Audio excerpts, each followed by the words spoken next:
What is up, Schwing Dynasty? Welcome. Welcome to week 8 of Schwing Dynasty football. Exciting week 7. We're going to do the recap on that. Some interesting games there. This week I'm going to do your Halloween candy comps. Okay, so we're going to go through the recap. We're going to look at the standings. We're halfway through the season. This is week 8, 14-week regular season. So we're halfway. We're at the halfway point already. And so we're going to look at the standings, where we are, and then jump into this week's games and your Halloween candy comps. So let's get started with the week 7 recap, not repack. I limped my way to a 165 to 129 win over Adam. It was, I thought this would be a loss. I was projecting a loss, and if Adam had hit his average, it would have been pretty close to a loss. I think it might have been a loss if he hit his average. But he had his worst week on the season. I had my worst week on the season, and my worst was better than his worst, thankfully. So my MVP in this game was definitely Saquon Barkley, who had 30.95 points.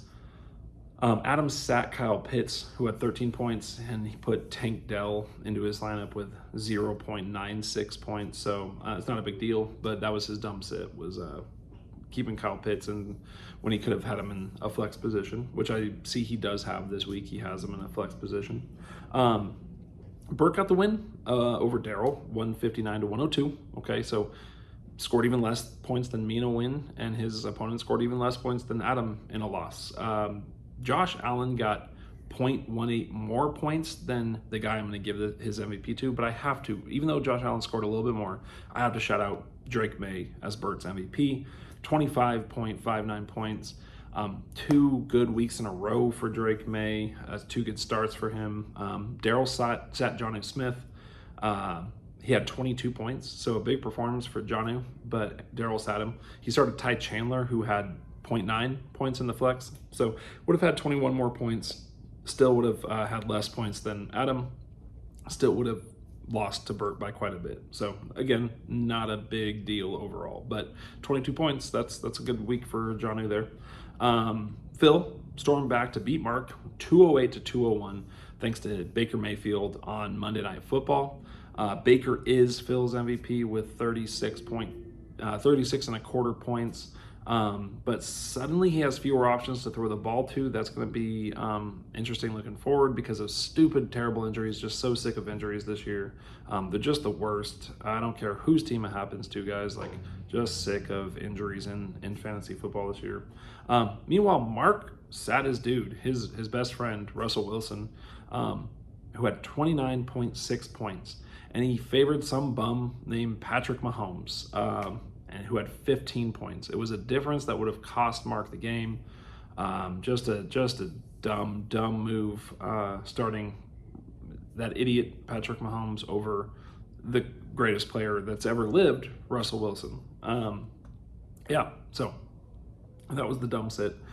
Sean took down Lucas 212 to 168. He secured the high score of the week. I'll give his MVP to Javonte Williams, who had 29.6 points, by far his most of the year. It almost doubles most of his other performances this year. Lucas's highest bench score was 4.8 points. That was the most anyone on his bench scored, 4.8 points. So his dumb sit of the week is actually playing the Jets defense instead of just putting an empty spot there, because the Jets got negative 2.84 points. So just by benching them, he would have gone up by that amount, which I think would have been the biggest difference he could have made in his lineup. His efficiency was like 99%. I think he got 168 points, and he could have gotten I think 2 more points. I think it was literally just not playing the Jets would have raised him up to 100% efficiency.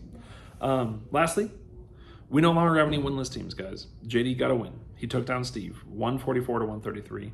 JD scored 144 points. Okay, so keep that in mind, that number. He's got 144 points. 73 of those points came from Lamar Jackson, his MVP, with 48, and Amon-Ra with 25. He also got 17 points from his defense and 20 from Burrow, who's now on my team, which left 34 points for his other 8 players. So he got 34 points from 8 combined players and still won. Steve sat David Njoku, who had 23 points, in favor of 5.7 from Travis Kelce. So that's a sit that could have given him the win. If he had chosen the right player, he could have gotten the win there. So overall, the MVP has to go Lamar Jackson. He willed JD to a win. The dumb sit definitely goes to Mark, who sat his favorite player of all time, again, favorite player, Russell Wilson, and chose to play a total bum, Patrick Mahomes, that led directly to his loss. May God have mercy on his wasted soul. I mean, I just don't understand what we're doing anymore. How do you make that choice, Mark? It's your boy, Mr. Unlimited, okay? All right. That's all. I'm not going to go on and on more about how terrible of a decision that was. All right, I will get to picks this week, and I will get to your Halloween candy comps. But first, a quick look at our standings. We're in the second half of the season now. A top 3 has definitely separated itself from the pack. That's the only 3 players that have currently over 1,300 points on the season. That's me, Sean, and Phil. I'm the only player over 1,400, which means I'm averaging over 200 a game. I have 1,428. Phil is almost there, almost averaging 1,400. He has 1,381, and Sean has 1,340. But Sean is second with a 5-1 record. Phil is sitting at 5-2, number 3, and I'm 7-0, sitting at number 1. I really have to say the fact that both the Purdy Balls dynasty and the Oregon Ducks are 7-0 and number 1 makes me very nervous. I don't like that. That makes me nervous. That's nice things don't happen to us. So I just feel like this is I don't know. I don't like it. I'm just gonna throw that out there. All right, let's look at the division standings real quick though. I'm happy with it. It makes me nervous. Division standing right now, the Boob Guys division. Sean's in first at 6-1, followed by Adam at 4-3. Those are their only winning teams. Everyone else is 2-5. That's Steve, Mark, and Daryl in that order based on points. Steve, Mark, and Daryl all 2-5. For the Buckeyes, I'm in first at 7-0, followed by Phil at 5-2. Bert is 4-3. Lucas is 2-5, and JD is 1-6. Okay, so that's our current standings right now. If the playoffs start now, I know that Sean and I would have the bye as division winners, and then I believe Phil would be playing. Oh my gosh, I don't know if it's Steve. Phil would be playing Steve maybe in the first round. And then Adam and Bert would be playing the 3-4 matchup, or the 4, whatever the hell it is. I don't know. I can't remember. 1-6, 1 and 2. Yeah, it'd be like the 4-5, the 4-5 matchup. It would be Adam and Steve, I believe, or Adam and Bert. So that, and then the toilet bowl is the other guys. But yeah, I think Steve might actually be in the playoffs at this point if it were to end now. 1, 2, 3, 1, 2, 3. Looks like it, unless it's Lucas or someone else based on points. All right, on to this week though. First game I'm gonna go over is my own game. Okay, Purdy Balls versus the Meat Packers, me versus Daryl. The projection right now is 195 to 155 favoring me. Daryl may be pressing to playing Andy Dalton in this one. I'm not sure if Jaden Daniels will be able to go with his rib injury. We'll see. His current projection includes 24 points from Jaden Daniels. I think Andy Dalton's only 16-point projection, so his projection would go down. It's not a great option. I get to roll out Joe Burrow for the first time, but they're playing against Philly. That matchup isn't the best, but I do get that stack with T. Higgins now. We'll see though. Daryl gets Nick Chubb back, and I have to pick against me. I always have to. I'm going to lose this game, and so Daryl gets the win on the back of a huge Chubb. It's a big old Chubb gets him the win. All right, on to our candy comps. Okay, I'll start with me. I'll get it over with. This is no surprise. I'm 7-0, blah, blah, blah, blah, blah. I get the best candy for Halloween right now, and that's the Reese's Peanut Butter Cup, especially those little ghost ones. More peanut butter per cup, whatever it is. I get those. That's me. I'm number 1 right now. Still held on. Didn't get the loss like I thought I would. And I am the Reese's Peanut Butter Cup. Okay. It's just Halloween. It's perfect. It's great. It's just wonderful. That was a very Donald Trump little boom there. It's beautiful. It's the most beautiful candy anyone's ever seen. So that's what I get. Okay. Now, I can't even say I trick-or-treated JD right now because he offered me the trade. So that was just laid out for me. It was like that bowl of candy sitting on someone's porch. I was like, yeah, I'll pour that bowl into my bag. The whole thing is going in there. That was a nice little surprise this morning. Without going too deep into that trade.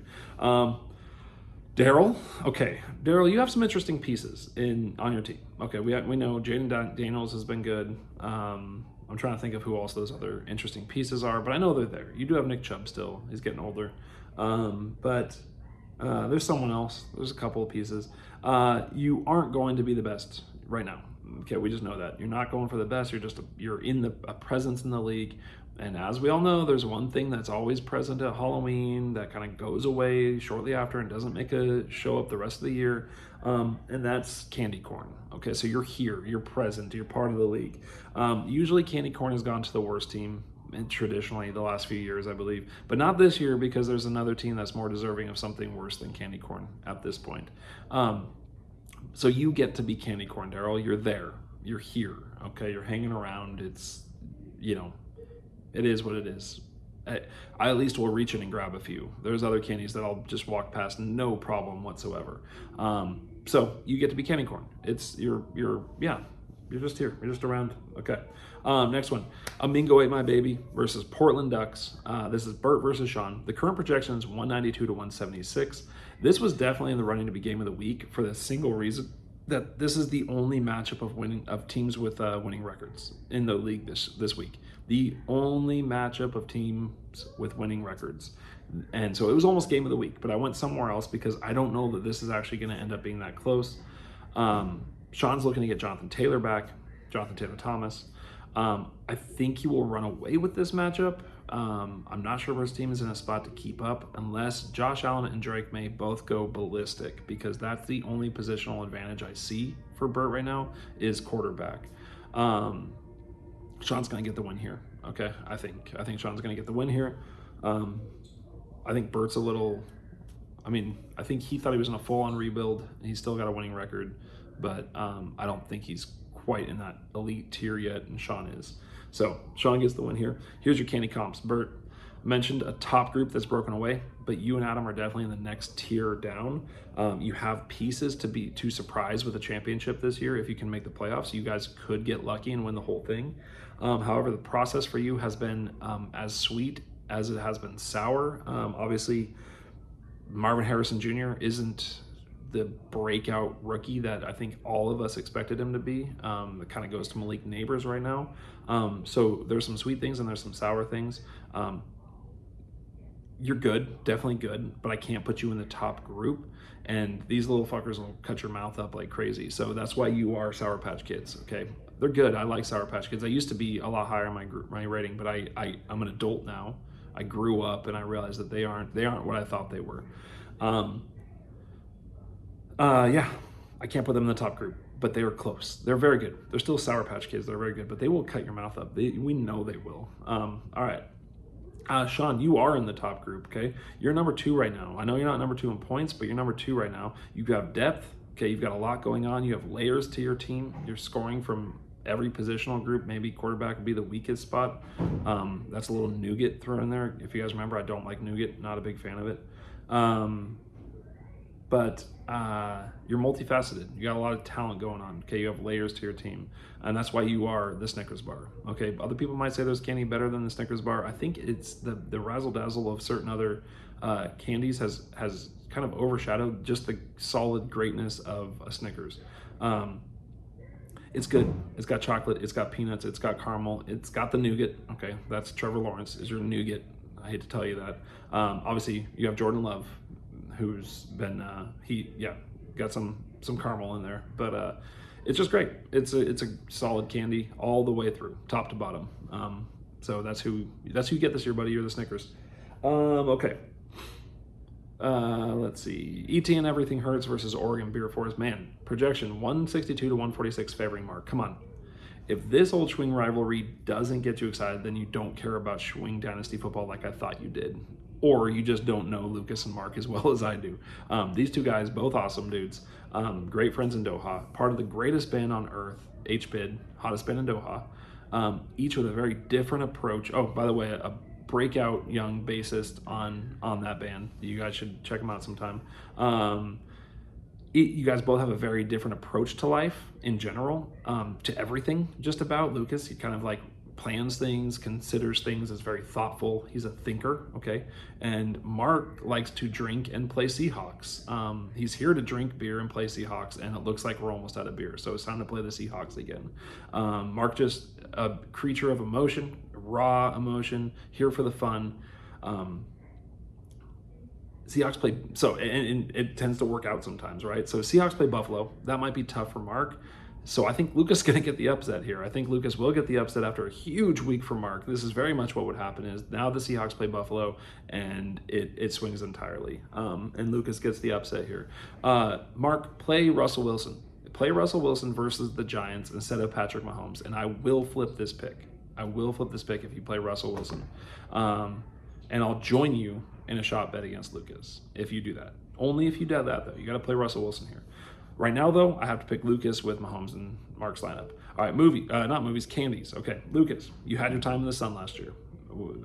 Kind of a repeating theme here. You were the hot candy on the block, okay? You're new, different, colorful. You got the win. You got the championship.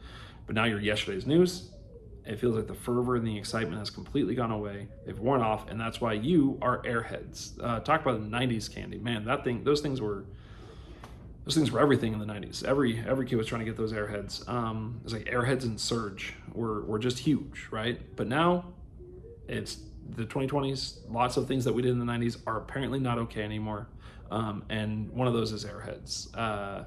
They're still around. I still see them. Kids still like them, but the fervor is gone. So that's you, buddy. Your airheads. Maybe that mystery flavor too. Sometimes your team's a mystery. All right, Mark. You bring the party to the league, but you probably shouldn't be around. Sorry, you bring the party to the league, but you probably shouldn't be allowed around kids. You're too much party. Okay.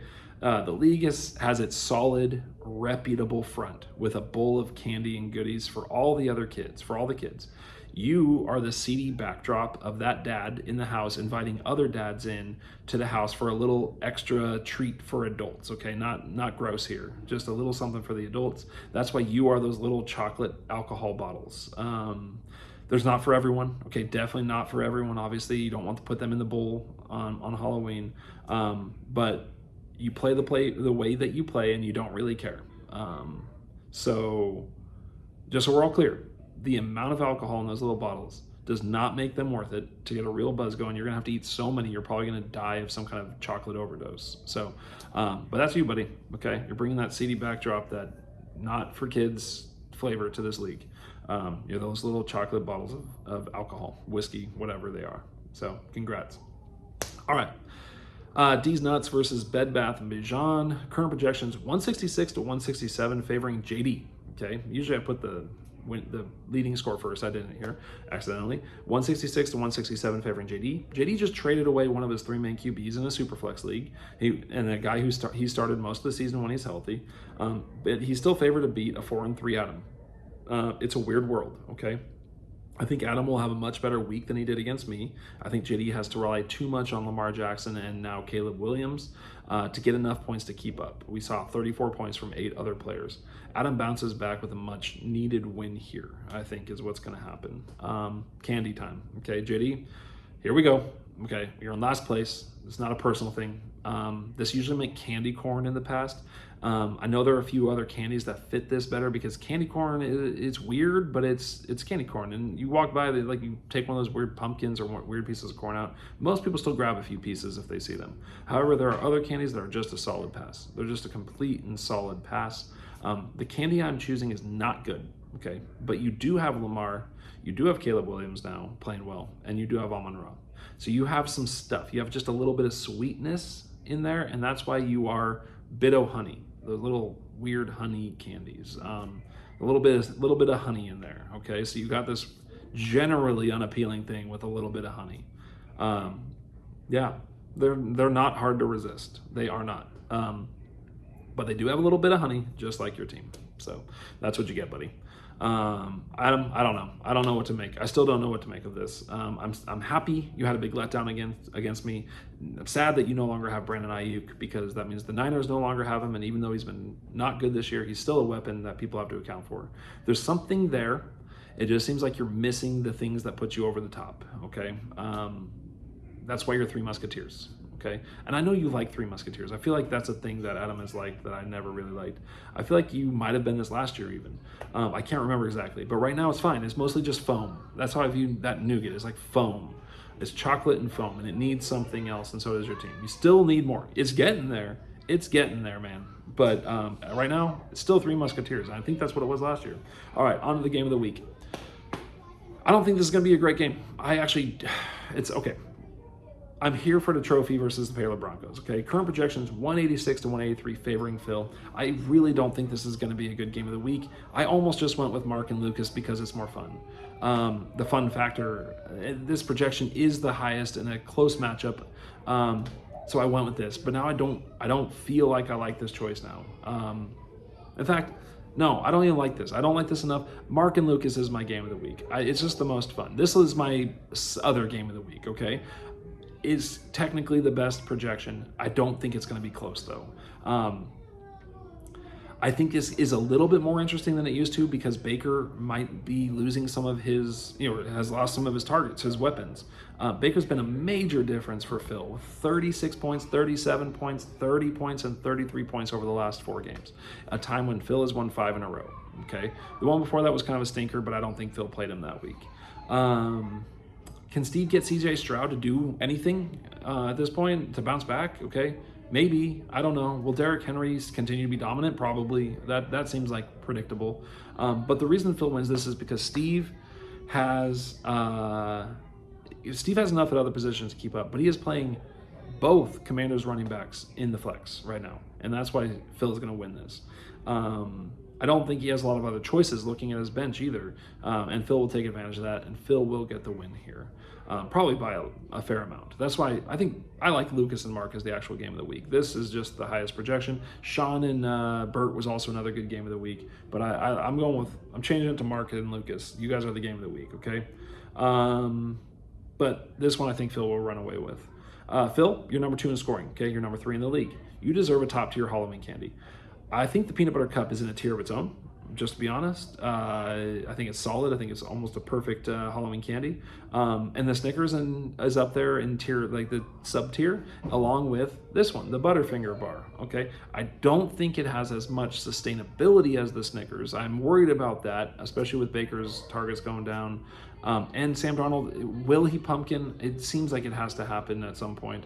Maybe not, though. Maybe not. Maybe he's not as fragile as it seems. The Butterfinger seems like a little fragile, crumbles and stuff, make a big mess. But it is solid. It's a solid top sub-tier, one of the top 3 Halloween candies, in my opinion. And any other complaints about it are just nitpicking. Phil's team's been great. They've been awesome. If you don't like the Butterfinger, get off my lawn. Okay, that's it. If I see that, if I see a bowl of Butterfingers, Snickers, and Reese's peanut butter cup, that's where I'm just blind grabbing and happy. Man, some kid is freaking fuck out there. I don't know what's going on.